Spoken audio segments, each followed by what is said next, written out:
The first time I saw her again, my heart didn't just skip a beat. It completely forgot how to move. I was standing on the cracked sidewalk outside my new apartment in a quiet neighborhood in Portland, Oregon, holding a half-empty box labeled Fragile, when the moving truck rumbled away behind me. The air smelled like wet pavement and pine, the kind of calm that usually settles nerves, but not that day, because across the narrow driveway, just as I glanced up to take in my new surroundings, she stepped out of the house next door, and in that instant the past I had buried for years came rushing back like a storm I wasn't prepared to face. Her name was Hannah Carter, and once upon a time, she had been the one person I thought I might never forget, but also never see again. Before we go further, if you believe in kindness, second chances, and the idea that life sometimes gives us unexpected opportunities to rewrite our story, take a moment to like this video, comment your thoughts, share it with someone who believes in fate, and subscribe to the channel. You never know which story might feel like your own. Back in college, Hannah had been everything I wasn't. Confident, radiant, effortlessly kind. She had this quiet way of making people feel seen, even in crowded lecture halls. I, on the other hand, was invisible.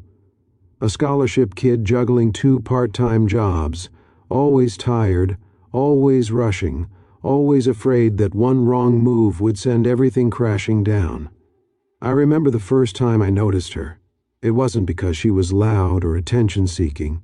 It was because she stayed behind after class to help a struggling student understand something the professor had already moved past. She didn't have to do that. Nobody asked her to. But she did it anyway, patiently, gently, like it mattered. From that moment on, she mattered to me. I never told her, of course. Life didn't feel like a place where people like me got to confess feelings to someone like her. Instead, I watched from a distance, memorizing small details, the way she tucked her hair behind her ear when she focused, the way she smiled when she thought no one was looking. And somehow, in the middle of all that silence, she started noticing me too.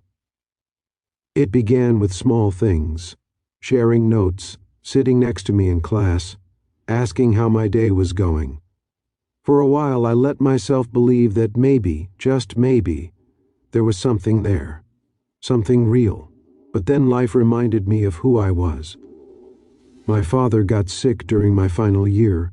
Hospital bills piled up faster than I could count, and the little world I had built began to crumble. I took on extra shifts, skipped classes, stopped showing up. And one day, without saying goodbye, I dropped out. I told myself it was temporary, that I would come back, that I would explain everything to her. But temporary turned into permanent. Days became months, and months became years, and the longer I stayed away, the harder it became to face the past I had abandoned, including her. So I buried it. I buried her, until that moment on the sidewalk, years later, when she looked up and our eyes met. Time didn't slow down, it shattered. She looked different, but not in a way that erased who she had been. There was a maturity in her expression now, a quiet strength that hadn't been there before. But her eyes, they were the same. Warm, searching, and suddenly filled with recognition. I felt something tighten in my chest, a mix of panic and something dangerously close to hope. 'Cause I wasn't the same person anymore either. Life after college hadn't been kind. I worked construction jobs, delivery routes, anything that paid enough to keep me afloat. There were nights I slept in my car, days I skipped meals just to save a few dollars. Slowly, painfully, I rebuilt myself. Not into someone extraordinary, but into someone who survived. And yet, standing there in front of her, I felt like that same insecure kid again, the one who believed he wasn't enough. The next few days passed in a blur of half-finished tasks and restless thoughts. Every time I stepped outside, I wondered if I'd see her again. Every time I heard a door close next door, my chest tightened. Part of me wanted to avoid her completely, to protect myself from whatever unfinished story still lingered between us. But another part, a quieter, braver part, wanted to face it, because running hadn't worked the first time. It was on the fourth evening that everything changed. The sun was setting, painting the sky in soft shades of orange and gold, when I noticed her sitting alone on her porch. There was something different about her posture, less composed, more fragile, like the weight she carried was finally showing. And in that moment I realized something important. Maybe she had her own story, her own struggles, her own reasons for being here, in this quiet neighborhood, just like me. I didn't approach her that day. Not yet, but I stopped running. Over the next few weeks, our paths crossed more often. Small acknowledgments turned into brief conversations. Brief conversations turned into something deeper, not all at once, but gradually, like two people carefully stepping onto fragile ground. I learned that life hadn't been easy for her either. After college, she had followed the path everyone expected: graduate school, a stable career, a life that looked perfect from the outside. But somewhere along the way, she had lost herself. A broken engagement, a job that drained her spirit, a series of choices that left her questioning everything she once believed. And so, she had left it all behind, just like I had. There was something strangely comforting about that realization. We weren't the people we used to be, but maybe that wasn't a bad thing. Maybe we had both grown into someone stronger. Still, the past lingered between us, unspoken but undeniable, and eventually it demanded to be faced. The night it happened, the rain fell steadily, tapping against the windows like a quiet reminder that some things couldn't be ignored forever. I sat in my dimly lit apartment, staring at nothing, replaying every memory I had tried to forget. I thought about the version of myself who had walked away without explanation, and for the first time, I allowed myself to admit the truth.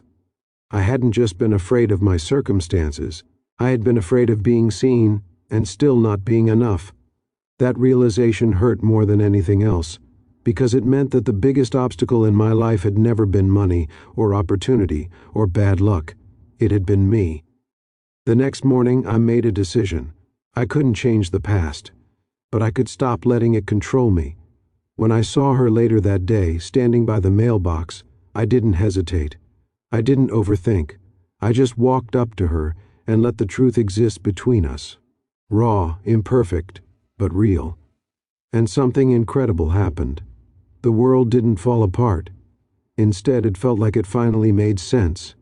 Because sometimes closure isn't about fixing what was broken. It's about understanding why it broke in the first place. And sometimes, if you're lucky, it's also about realizing that not everything is beyond repair. As the weeks turned into months, something new began to grow between us.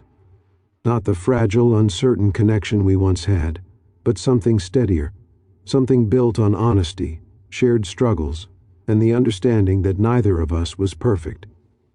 We spent evenings talking about everything we had been through, about the mistakes, the regrets, the moments that shaped us.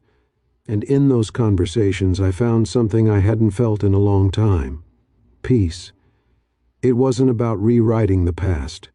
It was about accepting it and choosing to move forward anyway. If this story is touching your heart so far, take a moment to engage with the video. Your support helps these stories reach more people who might need them. And before we reach the end, I have a special request. Comment below with the word second chance if you believe that life sometimes gives us another opportunity when we least expect it. 1 year later, I stood on that same sidewalk where everything had begun. But this time I wasn't holding a box of broken pieces. I was holding something far more valuable, a future I had once been too afraid to believe in. Hannah stood beside me, her presence no longer a distant memory but a part of my everyday life. We weren't perfect, we still had our struggles. But we faced them together, honestly, openly, without fear. And that made all the difference. Because in the end, this wasn't just a story about reconnecting with a college crush. It was a story about growth, about courage, about learning that sometimes the person you need to forgive the most is yourself. And when you finally do, you might just find that life has been waiting all along to give you exactly what you once thought you lost. If this story moved you, don't forget to like, comment, and share it with someone who needs a reminder that it's never too late for a second chance.